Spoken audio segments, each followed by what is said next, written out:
The fluorescent lights inside the FBI Chicago field office flickered as the clock ticked past 6:17 p.m.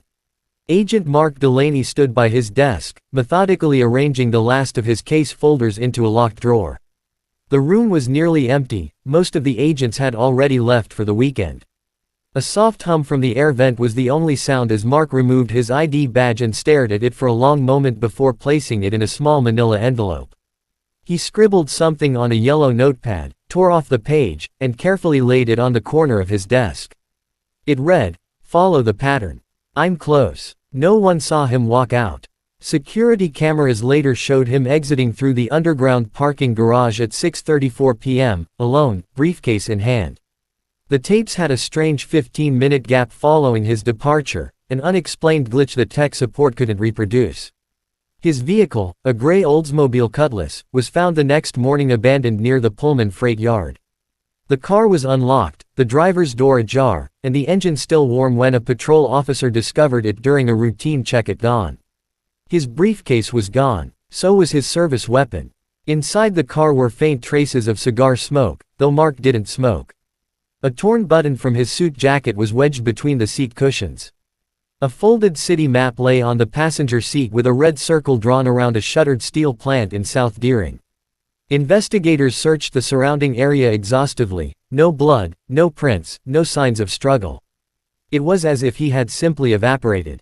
Back at the office, no one could say exactly what he'd been working on that week. He hadn't logged a case.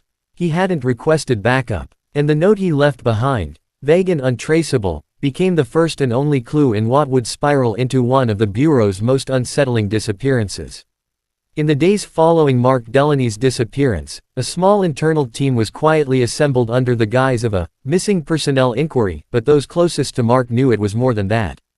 His track record with the Bureau was impeccable, but recent months had painted a different picture.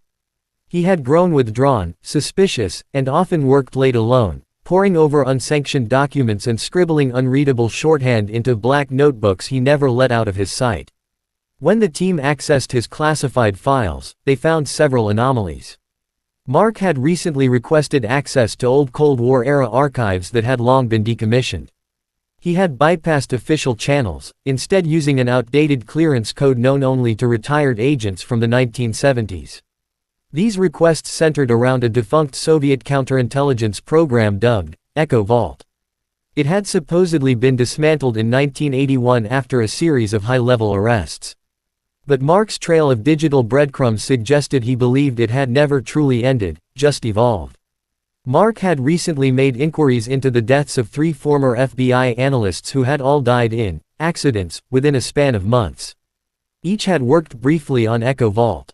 One was struck by a city bus, another died in a house fire ruled electrical, and the third fell from a hotel balcony under suspicious circumstances.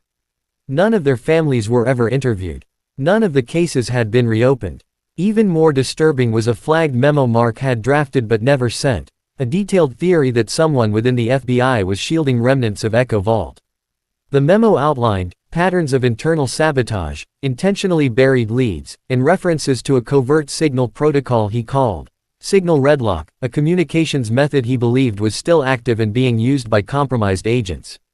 As the internal team reviewed his final weeks, they learned Mark had installed a small white noise generator beneath his desk and conducted meetings in outdoor locations, paranoid he was being recorded. His work phone had been dismantled and reassembled, likely to check for wiretaps. A low-ranking clerk remembered him asking, "Do you believe people can wear 2 faces for decades and never show either?"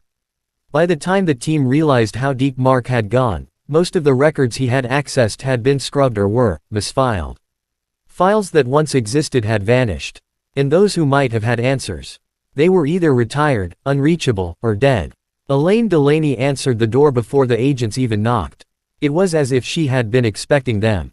Dressed in a plain gray sweater, hair pulled into a tight bun, and no makeup on her pale, expressionless face, she offered them no greeting, only stepped aside and motioned for them to come in. Her eyes were tired, dark-ringed, and distant, not the panicked eyes of a wife whose husband had just vanished, but eyes that had seen something coming for a long time. They sat in the living room, sparsely decorated with old furniture, no family photos on the walls, no recent pictures of Mark anywhere. When asked if she knew where her husband had gone that night, Elaine responded evenly, "He told me this day would come. He said I wouldn't hear from him again." Her voice was calm, unnervingly so. The agents tried to press her. Had he said who might be after him? Had he shown signs of distress?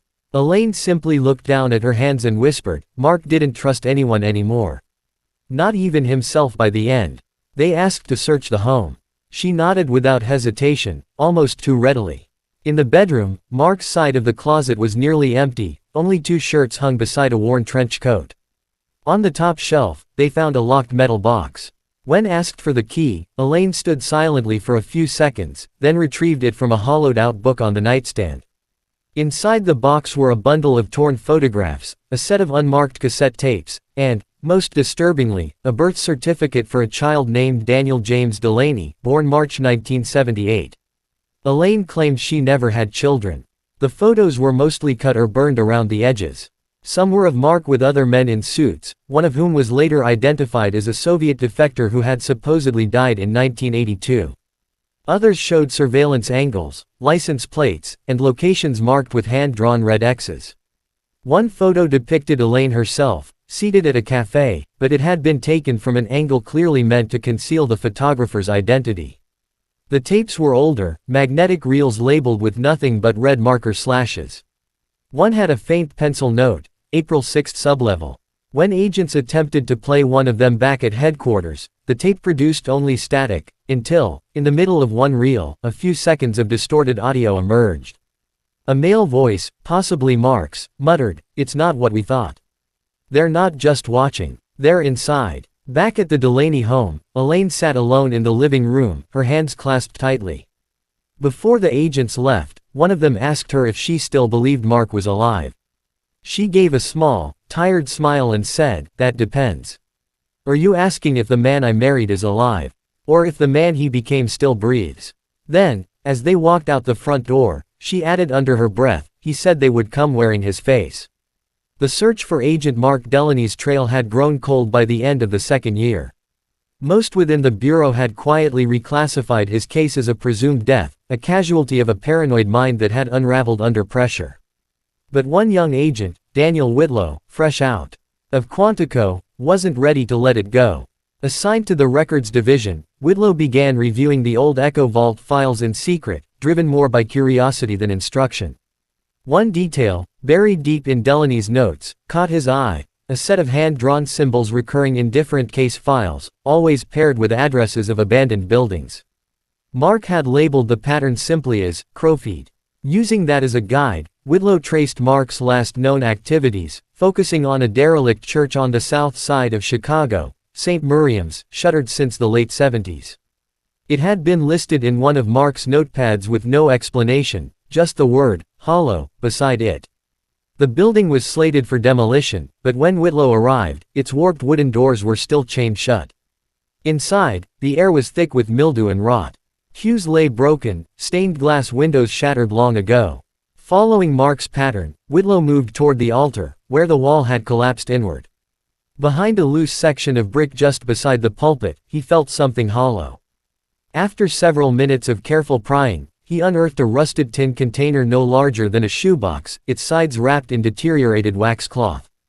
Inside, tightly folded and dry despite the surrounding moisture, was a sealed envelope containing 5 high-contrast photographs, a cassette tape, and a single, yellowed index card that read, "If I'm gone, this matters more than I do." The photographs were chilling. Each captured seemingly random meetings between men in trench coats and suits outside government buildings. But one detail stood out. Every image included one individual with their face obscured or turned away, dressed in Bureau standard attire. When enhanced, 2 of the photos revealed partial views of a man believed to be Assistant Director Hal Remick, a high-ranking official who had quietly retired just 6 weeks after Mark vanished. At the time, Remick's departure was marked with no ceremony, no farewell, just a quiet exit. Even more unsettling was the list tucked behind the photos. It consisted of 9 code names written in faded red ink. One of them, Foxglove, matched a code name from a decrypted Cold War intercept from 1980. Another, Archer Gray, had appeared in a classified memo about a compromised intelligence officer who allegedly vanished during reassignment. The third codename on the list. Redlock, the same term Mark had scrawled repeatedly in his notes. The cassette tape was unmarked and nearly warped, but when played, a voice could barely be heard whispering numbers and what sounded like coordinates. The last phrase captured was clearer: Remick knows. If I vanish, he signs the check. Whitlow rushed the findings back to his supervisor. But within 48 hours, the items were pulled from evidence lockup by an unknown internal request. When Whitlow inquired, he was told flatly, "That's above your level." The next morning, he found his desk cleared, his badge suspended pending unauthorized access to closed investigations. The brick church was demolished the following week. No public notice. No construction company listed. It was as if the building had never existed. And just like that, Whitlow realized what Mark had understood far too late: some secrets inside the Bureau don't stay buried. They bury you instead. By 1991, Mark Delaney's name had faded from most FBI databases, filed away in the cold case archives like so many other unresolved disappearances. But fate has a way of circling back. That spring, a mundane audit of unpaid and expired storage units led federal agents to a sprawling facility just outside Jefferson City, Missouri. The warehouse held hundreds of units, some never opened in decades, used sporadically for overflow from closed investigations and forgotten evidence. Unit number 517 stood out. It was registered under the name William Granger, an alias that triggered a quiet flag in the system. Granger was one of Mark's last documented fake identities used while working undercover during the Echo Vault inquiries. The unit had been paid for in cash, every month, for 4 straight years, but suddenly, in early March 1991, the payments stopped. No one came forward to claim it. No forwarding address. No fingerprints on the lock. The agents on site, assuming they were dealing with another forgotten case box, forced the rusted lock and rolled open the creaking metal door. What they found wasn't boxes, but a scene so precisely arranged it felt more like a time capsule, or a warning. The unit smelled faintly of mildew, copper, and something else, something metallic and rotten. Dust blanketed everything, but it was clear nothing had been touched in years. Along one wall stood a row of labeled plastic crates, none registered with any known Bureau evidence tags. Inside, decades-old files, many stamped, classified, most of which had been reported destroyed in a warehouse fire in 1985. One box contained manila folders filled with photographs of federal buildings, secret rendezvous points, and low-resolution black and white stills of people mid-conversation, many of whom were wearing FBI credentials. All the faces were circled in red. But the most chilling discovery was a military-style duffel bag lying in the center of the unit, marked with black stenciled letters, "Return to Unit 7." When the agents unzipped it, a sharp, stomach-turning odor hit them, a stench of decay. Inside was decomposed clothing, a Bureau-issued trench coat, half-disintegrated slacks, a wallet, and what appeared to be a corroded service pistol. The wallet bore the ID of Mark Delaney. One agent vomited. Another silently backed away and called for hazmat. The items inside, after testing, would confirm traces of blood, degraded hair follicles, and a peculiar chemical compound later identified as methamphetamine Q, a potent tranquilizer developed for Cold War field ops and officially discontinued in 1983. Someone had used it long after its official expiration. In the far back corner of the unit, a portable reel-to-reel audio recorder sat atop a rusted metal chair. Its tape compartment was open, empty. But tucked beneath it was a note in a plastic sleeve. "They wanted a ghost. So I became one." The chain of custody on the unit's contents became murky after that. Internal memos show that several of the discovered items were reclassified under a black file and relocated to an unknown facility. As for the duffel bag and what it contained, it disappeared during transfer. The official record says it was lost in transit. But the clerk who logged the intake that day remembered something different. He claimed that 2 men in dark suits showed up hours after the unit was breached. No IDs, no signatures, just a single phrase spoken as they carted the contents away. This never existed. The reel-to-reel tape recovered from the storage unit was badly degraded, its magnetic surface warped from years of neglect. Technicians at the Bureau's audio forensics lab worked for days, carefully baking and restoring the tape inch by inch, until fragments of audio began to emerge. What started as indistinct hums and static gradually gave way to a voice, low, measured, unmistakably male. And after comparison with archived recordings, it was confirmed, the voice belonged to Mark Delaney. He was speaking in hushed tones, as if hiding, the occasional rustle of fabric and distant mechanical clanks echoing in the background. His breathing was uneven. He sounded exhausted, possibly injured. The first words were barely discernible but laced with dread. "If you're hearing this, I didn't make it out." A long pause followed, then a faint thump, as if he had dropped the recorder or leaned against something. "I was wrong about the map. It's not a route, it's a schedule," he whispered. "They weren't following us. We were on their clock the whole time. Every time we got close, they were already one step ahead. Every dead agent, not a coincidence. They were clearing the board." His voice trembled, not from fear but from something colder, resignation.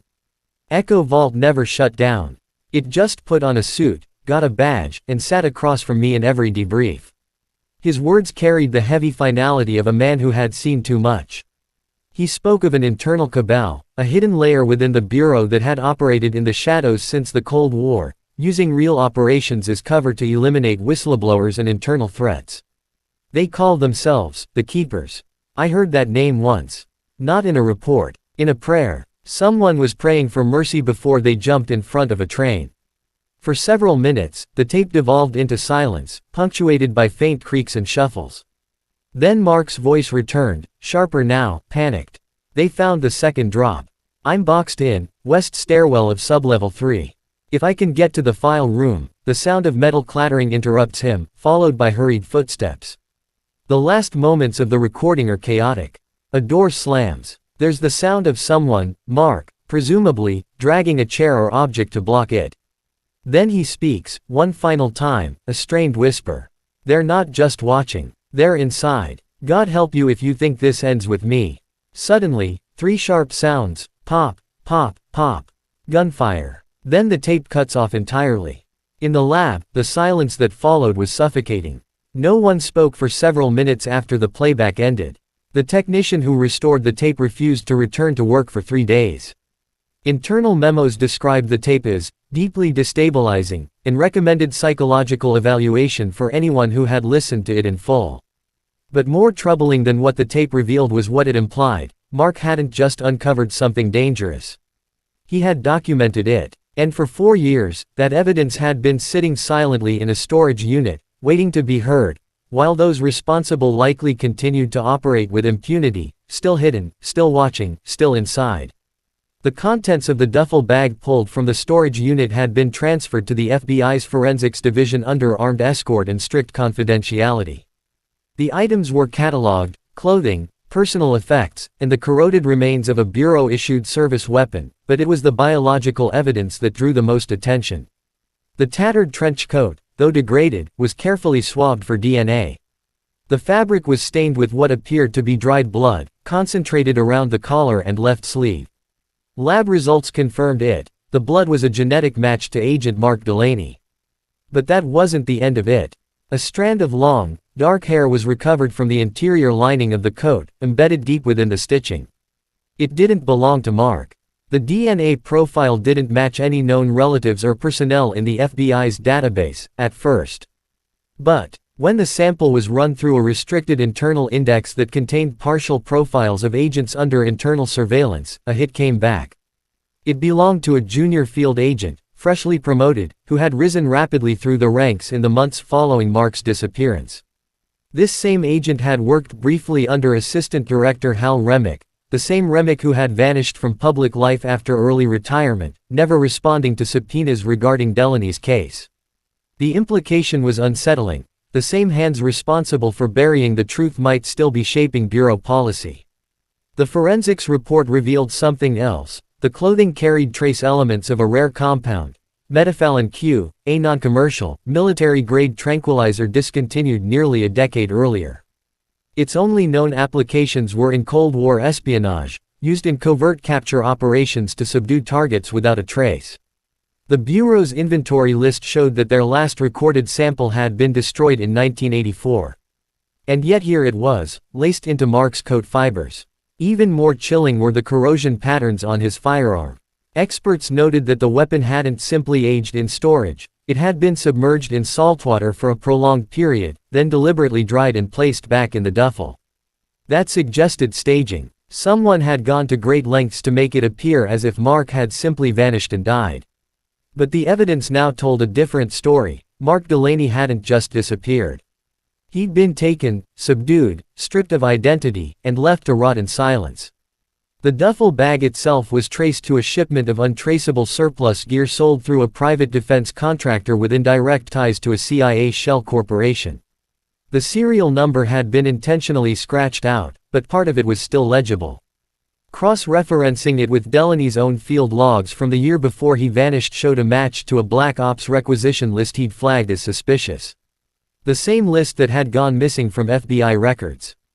This wasn't coincidence. It was confirmation. And while the forensic report was sealed under Level 4 clearance, a copy was quietly leaked to one of the remaining members of the Internal Review Board. That board member resigned 3 weeks later. No explanation, no statement, just a cryptic message handwritten on their resignation form. It wasn't a conspiracy. It was a protocol. The final clue emerged not in a lab, not in a field, but during the quiet dismantling of the storage unit itself. A technician, tasked with removing and photographing every remaining surface before the unit was permanently shut down, noticed something strange. Along the interior metal wall, beneath a torn sheet of insulation and decades of grime, was a slight protrusion. A bulge in the unit's lining that didn't match the structural layout. Curious, he peeled it back with gloved hands, revealing a hidden slit cut clean into the metal, sealed with electrical tape and covered in dust. Inside was a plastic sleeve, weathered but intact, containing a small stack of documents that had somehow survived unnoticed for years. The documents were pages from a redacted field file never registered in the FBI's archive system. Its case number was incomplete, and its cover bore only one word, hand-stamped in block ink, Sentinel. Inside were 7 pages, surveillance photos, hand-drawn maps, clock face schematics, and names, each followed by a black check mark or a red X. The photos were grainy, covert shots of people entering and exiting federal buildings, suburban homes, even churches. Several of the individuals had since been reported dead, each under unusual or violent circumstances between 1985 and 1990. One fell from a hotel balcony. Another, supposedly died in a gas explosion. A third disappeared with her entire family during a camping trip, bodies never found. What linked them all? Every single name had once appeared in early Echo Vault operations or internal review logs questioning its legitimacy.